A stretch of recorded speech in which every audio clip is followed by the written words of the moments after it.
Hi, this is Issa Nakazawa, your host for Transmission Studio, a show that's featuring the independent artists and arts organizations that really make San Francisco's arts and culture landscape what it is today. On today's episode, we're excited to be joined by Zack Parrinella, an experimental Oakland-based filmmaker, and Steve Polta of SF Cinematheque. We're really excited to dig a little bit deeper into Zack's personal work and learn from Steve what SF Cinematheque is all about. We're also looking forward to CROSSROADS Film Festival, which they both have a hand in, and that's going down September 8th through 10th right here in San Francisco at Gray Area. So if you're local, you got to check it out.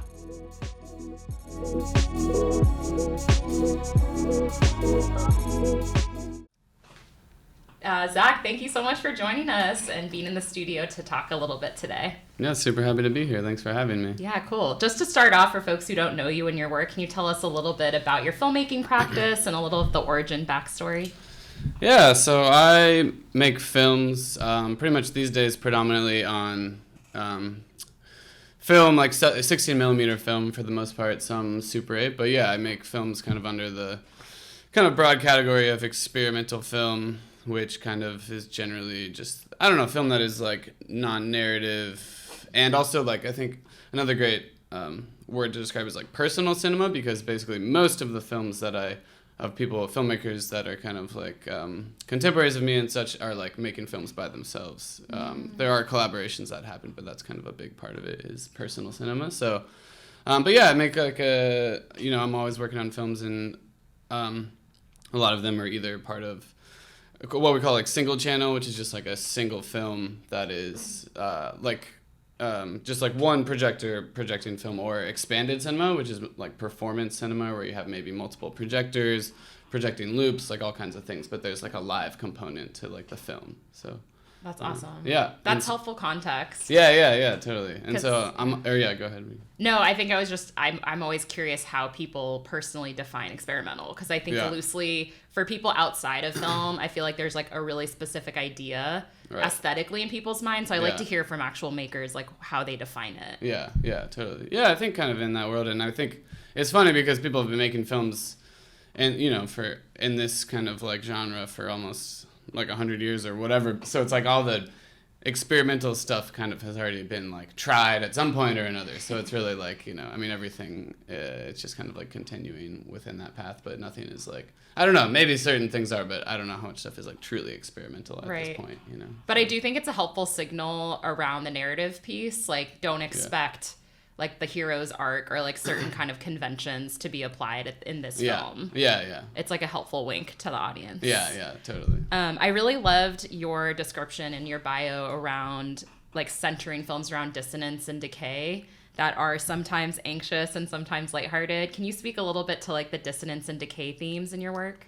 Yeah, I think the film that's actually playing in CROSSROADS this next upcoming week is a pretty good example of that, I guess, because it's, I don't know, it's just so hard for me not to, like, associate the world with such intense dissonance and decay, because I just see that all the time, and, like, living in a place like the Bay Area and in Oakland, where you just have, it's just so full of that, and everything seems, like, so unbalanced all the time. So I think, like, that's really how I understand the world, and so this particular film that's playing is kind of a little bit, like, heavier, and so I think it just has a lot of themes of like kind of like industry and like kind of like progress of like humankind and technology and stuff. And so I think it just feels and I'm kind of I don't know, trying to leave it up to the viewer, I guess, basically how it affects them. But also I've just had I ended up making a lot of films that people have told me kind of like produce like anxiety in them and stuff. So and it wasn't even ever like intentional. But that's kind of like where they just like ended up, and people have told me that so many times that I was like, I guess that is a big part of my work, I'm only smiling because I have like a really big threshold for films that make me feel anxious. And then I'll take best friends to see them, and they're like, I did not enjoy that. Yeah. And I think for me, it's like across music too. Like I also like sounds that are not necessarily about enjoying the listening experience. It's about feeling something. Yeah, totally. So yeah, I've had different experiences with like bringing friends along for those things, and their expectation as an audience member is enjoyment. Like how do you just kind of make films for who is gonna like gravitate towards it, or what do you think about that kind of moment of tension between an audience and an unexpected Right. story. Yeah, totally. I mean, I think that is definitely a huge thing. I'm also interested within art, and it's definitely not just like stuff that is not like happy or fun or whatever. Like some of it definitely can be, and I like that too, but I also gravitate towards a lot of music and a lot of film and stuff that is not like like wrapped up, happily and easily or whatever, and has like more of these elements of dissonance or just like ambiguity or something. And I think, so I don't know, it's just like, and I think that's pretty common within like the film world that I'm in. I mean, I think some people make stuff that is, people make stuff all over the place, but I think that is kind of an inherent part of the medium when you're not working, with these like plot arcs and these like character or like people necessarily, and it's all kind of has this more abstract kind of like ambiguous like quality to everything. I'm curious if you include any archival, because I know you have some connections to our preservation department at Bayback Media and to preserved media. Is there any archival that you use in your films? There really isn't at this point. I mostly shoot everything, but that is a big part of like a big subgenre of experimental film is like found footage films, and so a lot of people do work with that and do some really amazing work. But for me, I don't know. I've done some archival like preservation work, and it's been cool. But I think for my I really enjoy the act of like shooting and stuff. So I think that is a big part of it. But I do have like in this film, there's a bunch of segments that have these like stills that are from old like science books that are overlaid over some of the footage. So that is like, I guess in a sense, like using found archive. I mean, when you look at it in a certain way, everything is found footage. I mean, maybe not everything, but we're like zooming out. Yeah. When you're like out in the world with a camera, like everything is found. So unless you're like in your studio creating this like little unique world, which happens too. But I have to agree. And then speaking of CROSSROADS Film Festival, for people who don't know what that is, can you give us a little bit of like, you don't have to go into the history, but like what can people expect? I know it's coming to the Bay on the 8th of September. Yeah, so CROSSROADS is I think it's been around, this is I think the 10th year. It's been around about more or less 10 years, and it's it's this great experimental film festival that is usually, it has 10 programs, so it's a lot of films over 3 days. And I think every year it's like, the programs are great, and they're all kind of like connected. I don't know, the programmer Steve Polta connects them through, a theme of sorts. And there's a bunch of films. I don't know a lot about all of the films in it, but I know there's one piece that I've seen before this summer, actually, by a filmmaker, Elena Pardo, who's from Mexico, and she's doing what I was talking about earlier, like an expanded cinema piece that's 3 projectors, and it's all about kind of like mining in this town in Mexico, and it's really beautiful. So with like it'll have like a live musical performance alongside it. So, cool. But it's like it varies every year, and like sometimes, usually the programs are filled with like a lot of short films, but sometimes there'll be like more of a feature in one, or it's like some varying lengths. But so. And then in your experience, I mean, I know that you have family roots in the Bay and Oakland specifically. Like, how would you kind of characterize the, like, specifically maybe the independent, let's say, like, film? And I know it's for me, it's a little hard to contain it to a medium, because I feel like in the Bay, it's not like that here. We're not as industry driven, but from your perspective, like, how do you feel like there is a lot of collaboration going on right now? Is there like, do you feel like there's even like an articulated kind of landscape in 2023? Yeah, I mean, that's one amazing thing about this place for this experimental film that I'm in, is there's really such a strong scene of people. I mean, we have CROSSROADS. There's another film festival called Lightfield that happens every year also. There's a few that have, and that's also in San Francisco. There's a couple other ones that happen in the more outer regions of the Bay. But there's just always, like, historically, has always been a really strong, like, experimental film scene here, and there continues to be, and so it's really great. And I don't know that much about really other kind of like sub industries of film, because like I don't know, I don't know much about like documentary or like narrative filmmakers, but like because I'm pretty much just like within this world. But I mean, it's really, we still are lucky to have a number of different people doing programming and yeah, having screenings around. So it's like, you know, pretty common to go see work and see like other people that are making work. And yeah, like I'm a member of what we call an artist-run film lab in Oakland, and so it's like a group of people, and we like maintain a darkroom space that everyone can like work on their films. So it's also really enriching to be in part of that community where everybody else is working on similar work together, like their own work, but together as like a group, you know. So I think about like collectives and like, as long as they're durable, strong bonds, as like a resource that's often understated, because we talk a lot about financial realities and conditions, which are mad real. But I also think when we are able to kind of create these like networks, then there is like a resourcefulness that we can sustain ourselves through that doesn't get talked about a lot. Because those relationships are not, to me, very abstract. It's like food, housing, a lot of those things gets traded on in those spaces. So I just think it's cool to hear that there is like a thriving little worlds within the Bay that we don't all need to just like jump into these jobs and that's the only kind of line of survival for us. Speaking of, you had a line also in your bio around like working solo versus like collaboratively, and I'm curious how that journey's been for you around moments maybe where you were more dependent on your own kind of DIY tip, and then what it's been like kind of being more in like a communal collective. It's been really great, and I've been a part of this kind of collective for probably about 4, almost 5 years at this point. But this year has been, which has been wonderful, like the whole time. It's like been really, like I said, enriching to be part of that community. And this year has been really cool actually, because I think just generally over the past like number of years, I've worked on mostly just my own films by myself, and like, it's like kind of a very like solo endeavor. But this year I just happened to like start like a number of collaborations, one with a musician that I do projections for their music, and then another with like a performance artist that we just did this like big kind of like installation performance show in Oakland like just in June. And so that was like a really cool kind of, it's been really nice to like step into some of these collaborations and like change it up. I don't know, just like change up.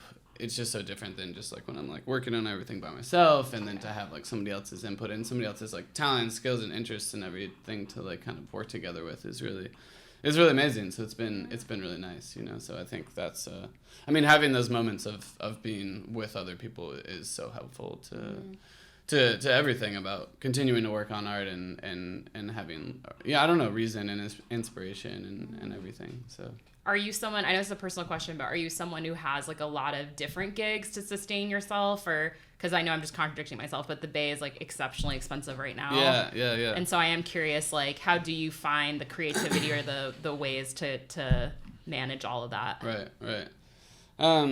It's kind of worked out for me so far. I mean, I think yes, that is good, you know. It's possible. Yeah.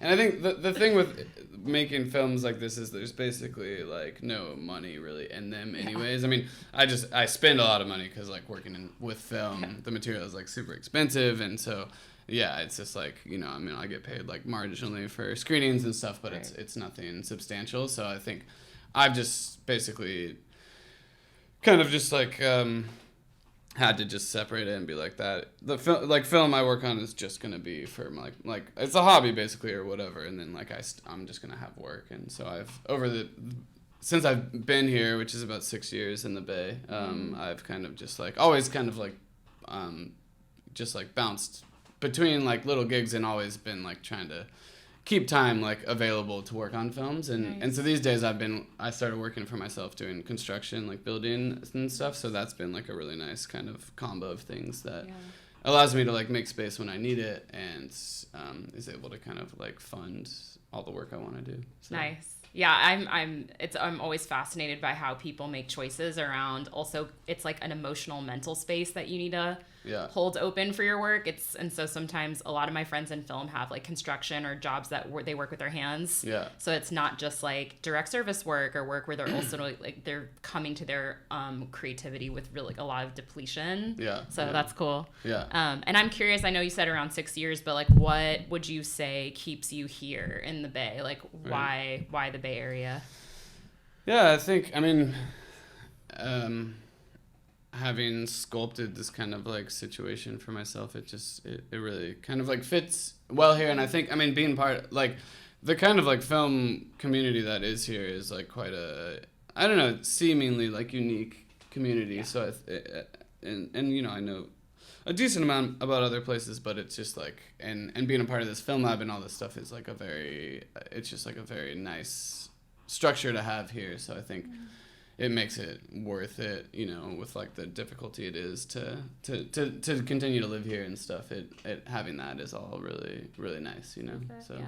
Are you seeing any shifts? It doesn't have to be local to the Bay, but are you seeing any shifts in the way that artists interact with place? Not just, I think the obvious one is the pandemic, but I think also life. I mean, this is a little cynical, but there's a lot of life that happens online. People talk a lot about like online as a performance, but I'm like, actually lived life is now becoming the space of performance for content creation. So I'm curious, like what you think, or from your perspective, if there has been any shift in how we relate to place, or if that feels too dramatic. Right.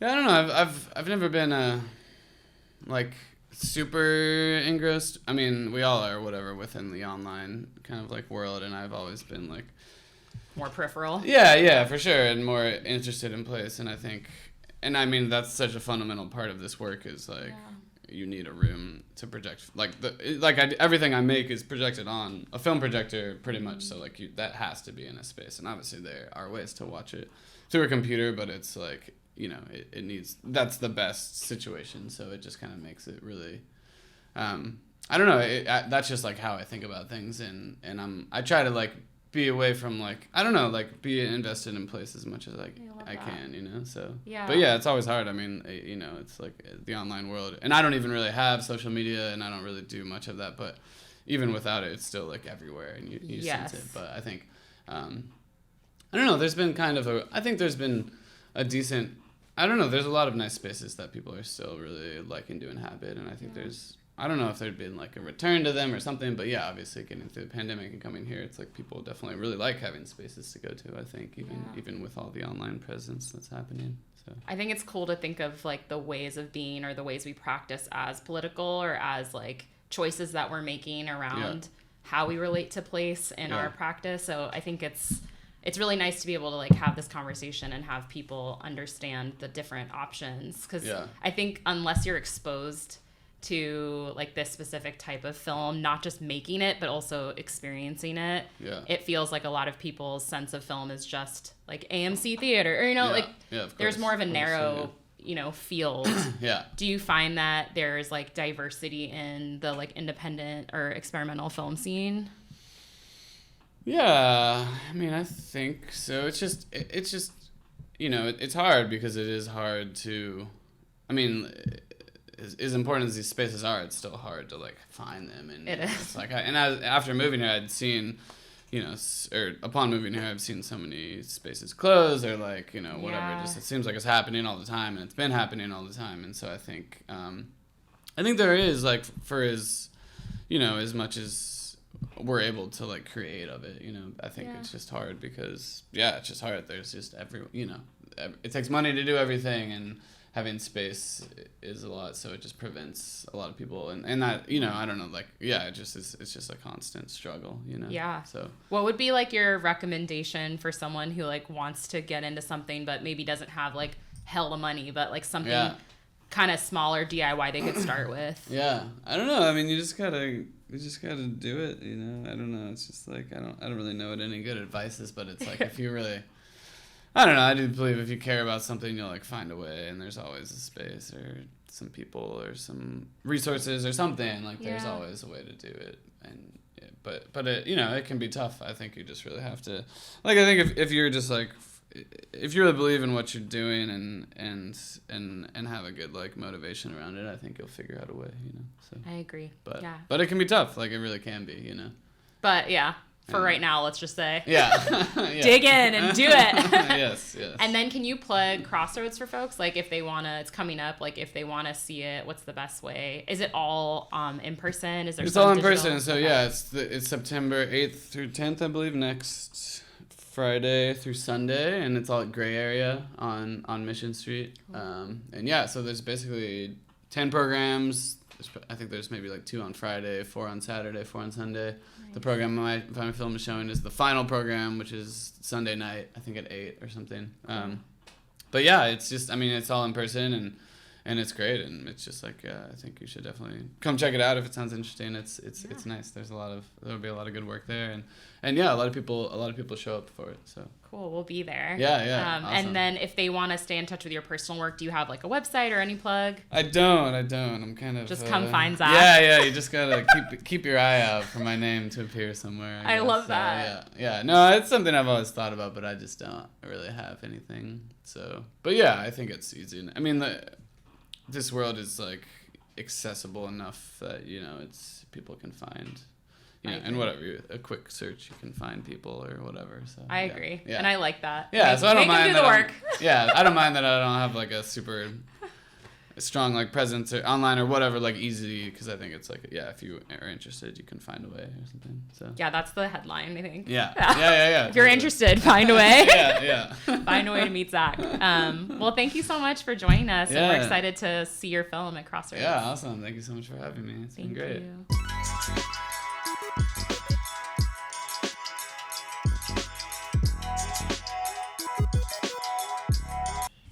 Steve, thank you so much for joining us in the studio today. Thanks for having me here. Yeah, we're so excited to talk to you and dig in a little bit. Can you, for folks who know nothing, can you tell us a little bit about SF Cinematheque? Mm-hmm.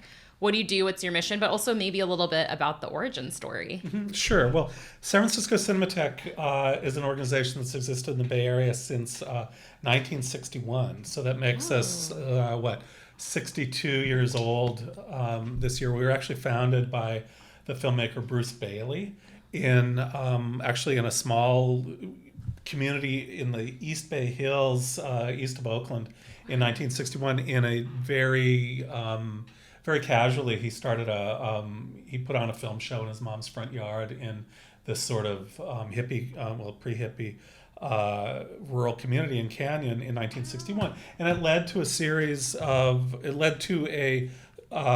there was one screening, and then there was another screening, and it led to the formation of a sort of collective of film artists that wanted to share equipment and wanted to put on shows for each other and this kind of thing. And it just sort of existed and snowballed from that origin into the modern day. Wow. It moved over to San Francisco in circa 1967. It was a it was the same organization as Canyon Cinema, which is an experimental film distributor, until 1967. We got our nonprofit 501c3 status in 1977. Wow. Et cetera. So Cinematheque is kind of rolling and building on that. I've been on the staff since 1998. So wow. I've been on the staff for 25 years. I haven't always been the director of Cinematheque. I've done just about, it's a very small organization. I was office manager when I started, and now I'm I just do everything for the organization. And basically, what Cinematheque does is we, according to our mission statement, we evangelize. We advocate for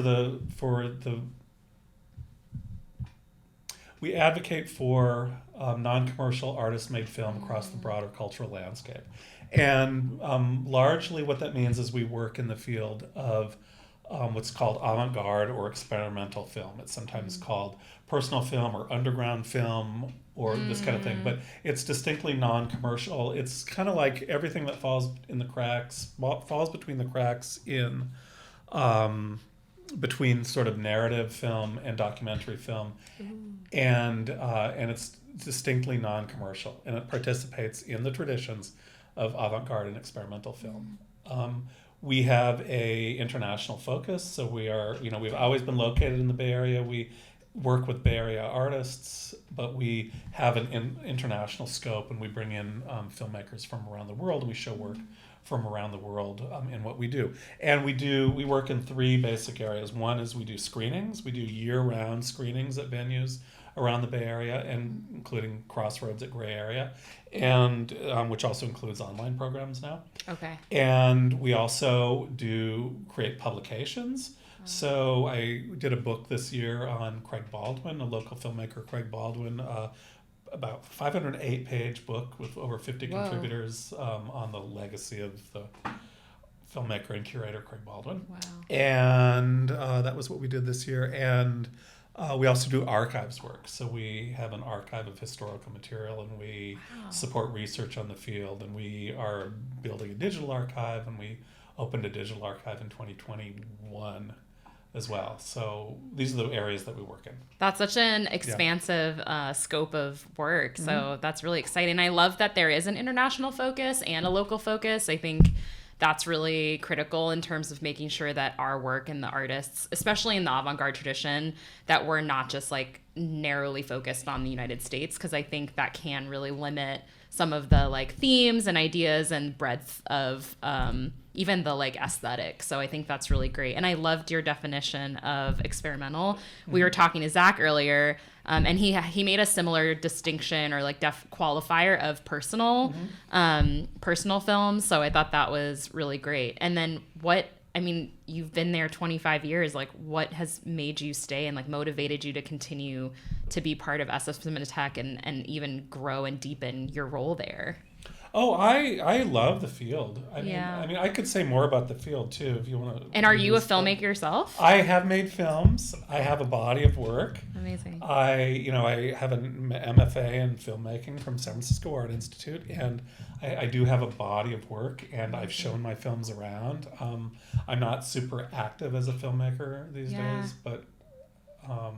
But we need people who have that background, who understand the practice itself, but who are also passionate about infrastructure. Right. Well, sure. Right. Well, that's important, and that's what we do. That's what Cinematheque does, is it creates a space to sort of celebrate this work and, present this work and document the work. And, by providing a space, we provide, screening venues that we show the work in, and we pay artists. And have you ever had your own physical space in San Francisco, or do you kind of do a lot of your screening and stuff and host the spaces in existing like arts orgs? Well, we have a physical office and an archive, but we don't have a screening space, and we've never had a screening space.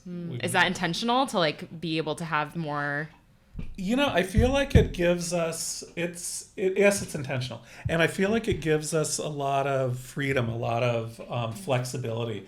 We have done programs in so many venues in the Bay Area that I can't even count them. Do you know what I mean? I love that. We have CROSSROADS next week at Gray Area, and this Gray Area partnership is only,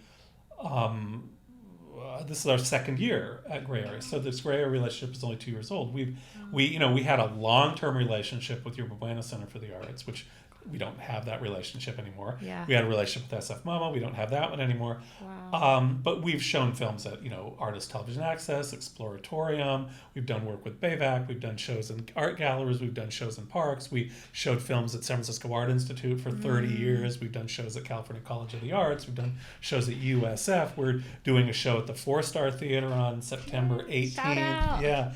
I love that. We work with Shapeshifter Cinema in Oakland.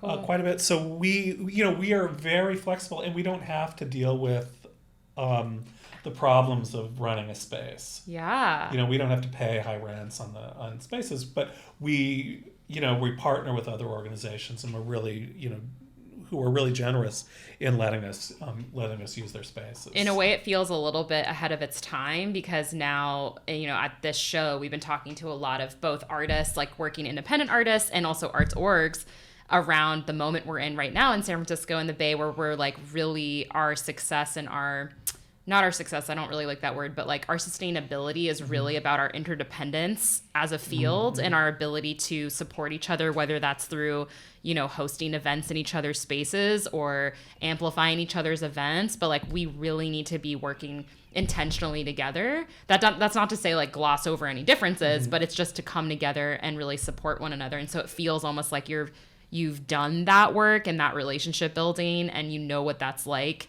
to showcase filmmakers and films in different people's spaces and kind of have that give and take, which is really cool to me. Right. Well, it's interesting. This is something that I didn't really... I sort of took this for granted for a while, So before the pandemic, we had a long-term relationship with Yerba Buena Center for the Arts, for example, and we'd been screening there for 25 years or something since that place opened. Since that place opened, whenever that was, 1994, 95, something like that, like before I was involved, and that. That was something, the fact that we had a reliable thing every month or whatever it was something that we took for granted. And that relationship sort of dissipated with the pandemic. Yeah. And we have to kind of relearn, we're trying to reestablish relationships, and SF MoMA decided also during the pandemic that they didn't want to show film anymore. Wow. And so that was our festival home for 2017, 18, 19, and would have been 20. Wow. And they decided they didn't want to show film anymore. It wasn't anything to do with us, but right. It was these decisions. This is a well-known phenomenon. This is a well-known cultural occurrence in San Francisco over the last couple of years. Is that SF MoMA made this decision, which put our festival on the street. Wow. But Gray Area stepped in and offered us their space. And Gray Area is a great partner. And I am going to be doing some programs, I should say, at Yerba Buena Center for the Arts in October. I'm being invited to be part of Bay Area Now, and there will be some programs there. Yeah. Cool. Yeah, it's interesting to think about what's happening right now, like in the Bay and nationally and internationally around how do we reimagine public presentation of arts programming? Mm-hmm. And it's a conversation that's happening a lot in San Francisco. And I'm curious what your sense of things is in terms of, even Zach and I were talking about from his vantage point, there is still a community on the ground of like experimental filmmakers whose work can only be experienced in person. And from his vantage point, that's not something that's going away. Like there will be an audience for that. But because you are, really sitting at the helm of programs at scale, I'm kind of curious, like, what are you observing? Do you feel like there is kind of a growing audience that wants to be in person? Or are you thinking you really need a hybrid digital and in person? Like what are you observing? My sense of things, if you want to talk about the digital presentation versus the in-person presentation, is that my sense of things is that people are a little bored with online programming, and we did online programming during the pandemic. So we had been actually working towards building an online platform before the pandemic. So that was a project we had going on, and when we had to close our shows down. So we were actually running a show in a gallery at the McAvoy Foundation for the Arts when everything closed down, and we were able to kind of kick our online program project ahead and put that show online as our first program. And we did online programs for 2 years, and they were a mix of these sort of view when you want to watch sort of things with some live things. So, and we had live artist talks, and we had we did the festival online in a way that we had artists making presentations about their films during the festival. It was a very complicated thing for us to figure out, and me doing it from my kitchen. And it's so complicated. It was really kind of amazing that we were able to work this out. Yes. And it was interesting, and it was fun, and it got us through, and it gratified a lot of people. And I kind of think, the first year we did CROSSROADS Online, I felt like there was a lot of excitement about it. And the second year, there was a little, which was 2021, there was a little less excitement about it. And I think there's an interest in going out to see things. Yes. Yeah. And it's interesting for those of us who, well, I don't want to speak for you, but for me, like, community is a buzzword, but it's like so fundamental to my own politics. And like, I really think that we're at a time where there's such an increase in acceleration and isolation, and the complexity or the contradiction is accessibility. So creating digital programs allows for a lot more types of people to actually engage in the arts. So for me, where I'm at with it is like, let's not be black and white. Let's really think, and be resourceful and be creative. But I think for me, we need to also be stimulating the in-person so that we can have community that's not just digital communities, which I just think personally are different. I wouldn't say they're better or worse, but the in-person, like think about all of the moments of intimacy that happen in the in-between space, you know? So is Crossroads, can you talk a little bit about Crossroads for people who don't know, like what is the arc, the theme, and is it in person? You said there's something about a digital component as well. Well, so Crossroads is a film festival that we do with Cinematheque, and we started this in 2010. So this is our 14th year this year, and the idea was that we would do a concentrated sort of weekend-long period of kind of an intensive thing. So Crossroads is 10 programs this year, and that's pretty much normal. So it's it's like, there's your Saturday, there's your Friday night, there's your all day Saturday, there's your all day Sunday,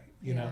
And the idea was to sort of shine a spotlight on contemporary international work, contemporary work from the international community, and have it be this intensive, sort of overwhelming experience.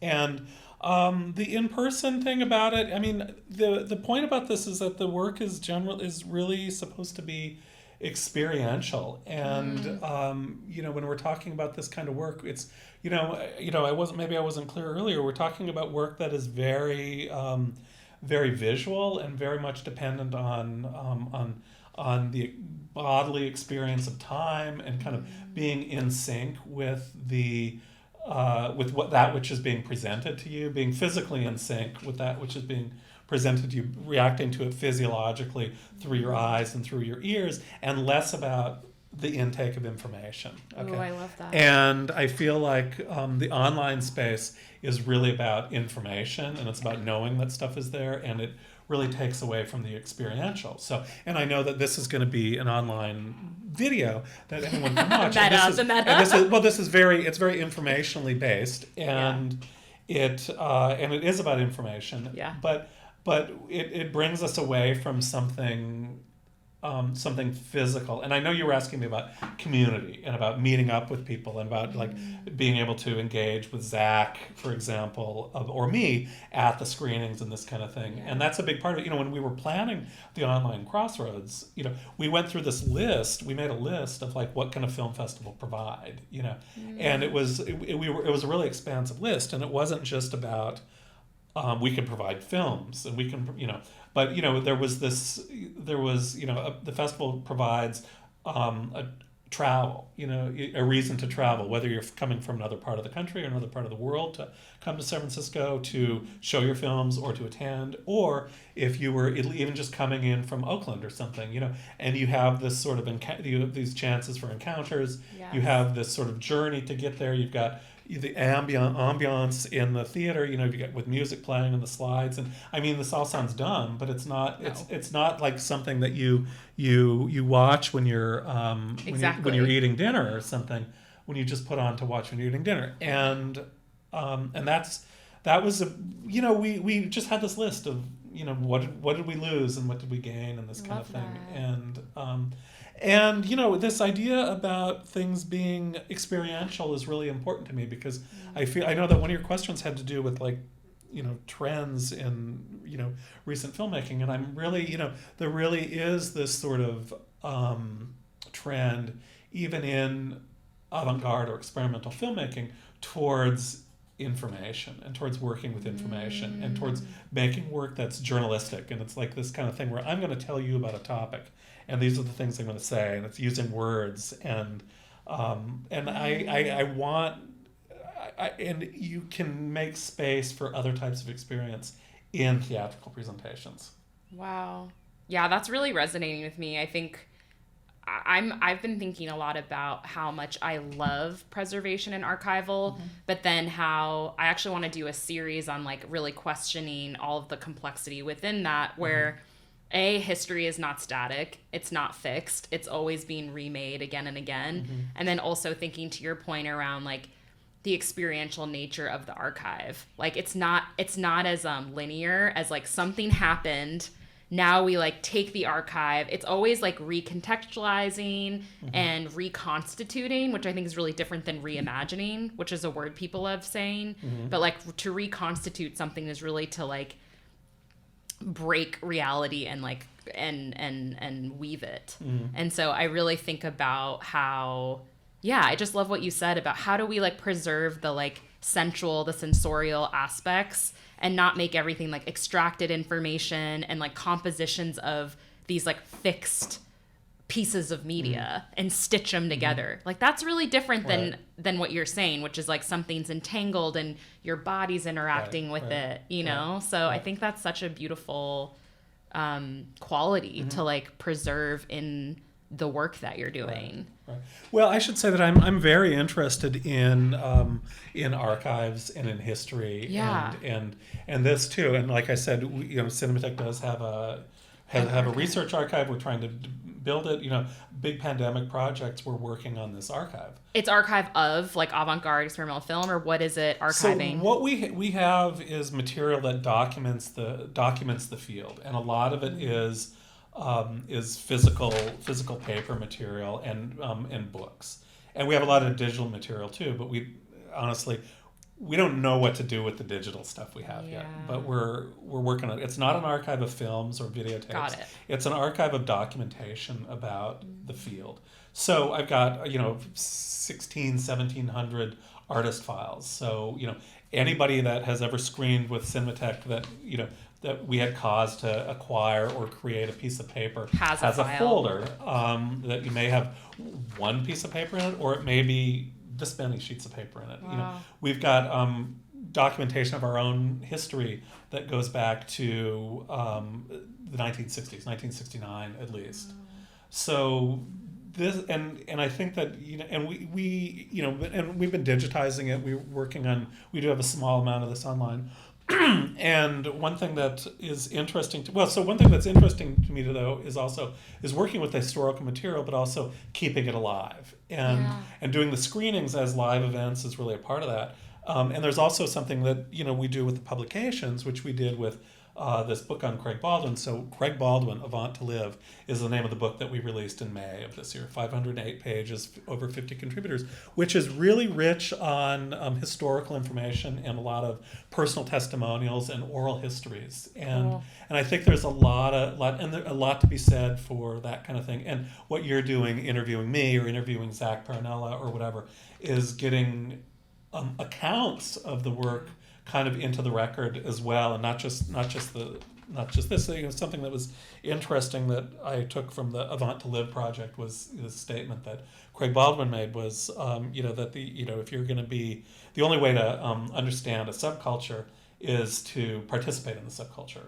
Yes. You don't participate in you don't not from this anthropological way where you're outside like studying and this is how it is, but to be engaging in it. And 100%. So I'd like to say that CROSSROADS is doing that and keeping carrying the torch or whatever, keeping the physical in-person screening opportunities alive, and making sure it's not this sort of dead thing or this canned thing or historical thing. And that's sort of what an important thing about CROSSROADS is that it's contemporary, and we do so through the years and through the year round we do a mix of historical and contemporary work, but CROSSROADS is very much about like the now and about what's happening in the current context. That's a beautiful way of like bridging kind of like how, yes, it's extremely important to preserve and to digitize and keep it alive. Right. It's like creating that aliveness or animating the past in the now. Right. Can you tell us a little bit about what we can expect for this year's program for CROSSROADS? Because I don't know if there's like thematic differences or if it's just like, and is it submission based? Like how are you curating the festival every year? Well, it's submission-based in that we do a call for submissions, and we do get submissions that come to us, and which are augmented by a lot of research that I do. Cool. So I kind of look at what other festivals are doing around the world, and there's a list of 40 or 50 places where I check in and I see what are they showing, and oh, that looks interesting. I this love kind that. of thing. And I'm in touch with distributors, Canyon Cinema, which is based in San Francisco, or Lux, which is based in London, or Six Pack in Austria, or Light Cone in Paris, or Video Databank in Chicago, etc. And I kind of keep up on what's new, and I kind of ingest it all, and I look at it all, and I look at about, I think this year it was 800, 900 films. Whoa. Last year, previous years have been a lot more. That's a lot, Steve. Yeah, I know. But I've gotten it. I kind of am in figuring out how to have it be fewer, less burden on me. But That's dedication. Yeah. And then in terms of themes, the themes sort of emerge from what is there. Yeah, I'm curious, like what you're seeing. And it's hard to explain because each program has a certain theme to it. So CROSSROADS has 10 programs. Each program has a certain theme to it, and the themes emerge from what the films suggest. If this makes sense. I'll try to say more about that. Is that I don't come to this by saying I'm going to do a program that is about a certain theme. I'm not going to do a program that's about ecological, right. saving the planet. Or I'm a fan of saving the planet, but I'm not gonna say, well, I need to find the films that are about saving the planet, or I need to find the films that are about. Yeah, it's not thematically driven and obvious. Yeah, but I try to take the artist's lead on it, and I try to see what they are doing with their films. And artists can be doing films that are really good. Are doing a lot of things all at once. And artists are, films can be doing a lot of things. And a film could be about a topic, but it could also be about, an experience of time, or the way color is used, or the way, camera motion is used, and this kind of thing. And it all every film has these aspects to it. And it's not just about the topicality or the aboutness of the film, but it's about, how is the film expressing itself? What are the languages that are being used with the film? So you look at these things and you go, oh, well, what are these things that kind of come together, Yeah. And so there are themes in the program, and there's a program that's very much about about exploration of nature, and about and it is kind of it's not like a let's save the planet kind of a thing, but it's kind of this contemplative, sort of inwardly looking sort of thing. The program that Zack's film is in is a kind of a very philosophical program that involves a lot of let's say abstract philosophy about nature of time, and the experience of time, but through matters of repetition and experiential qualities, rather than me like laying it down for you. Yeah. There is a film in the festival which is called Last Things by Deborah Stratman, which comes really close to sort of laying it down for you, which is but it's a deep film about time spans, and really long time spans, like universal time spans, like it's about the evolution of rocks, and about how rocks have sort of evolved from stardust and the Big Bang to what they are now, and where they will go, and really works to participates in certain academic efforts of kind of decentering the human. Yes. Decentering the human from, subjectivity. Yeah, human subjectivity, and the sort of primacy of the human in sort of the way we narrate history, or something like that. That was beautiful. Yeah. It's clear. It's, from my vantage point, it's a clear skill and gift of yours to be able to watch all of these hundreds of films, and there's such a. I really think that's an understated skill that I'm so moved to see you, witness you. Thanks. And just even put language to the ways that I struggle with themes. So I really appreciated your articulation of that. Thanks. And for folks, I know we're coming to time, but can you give people a little sense of how to watch CROSSROADS, how to attend, where do they get tickets, all of that? Well, sure. CROSSROADS will be happening at Gray Area in San Francisco. It's look, I don't know the address right now, but it's We'll put it. It's on Mission Street between 22nd and 23rd Street. It's right by the BART station. You take the 14 bus there. If you're on the bus, you can get tickets at grayarea.org or sfcinematheque.org. It's all over the Cinematheque website, sfcinematheque.org. The program's there. Oh yeah, everything's there. There is a trailer, a preview video, so you can get some clips there. We've got program notes for all the films, bios of all the artists, groovy pictures of everything. Amazing. Well, we can't wait to attend and bring everyone we know there. And we also are like one of the partner programs for September 10th. Exactly. Yeah. That's the last program there. Exactly. Right, with Zack's film. Yeah. Well, thank you so much for joining us in our studio. Well, thanks for having me. Yeah. Thanks. We'll be supporting SF Cinematheque, so thank you so much. All right. And thanks for everything you do. Okay, thank you. Thank you, Steve.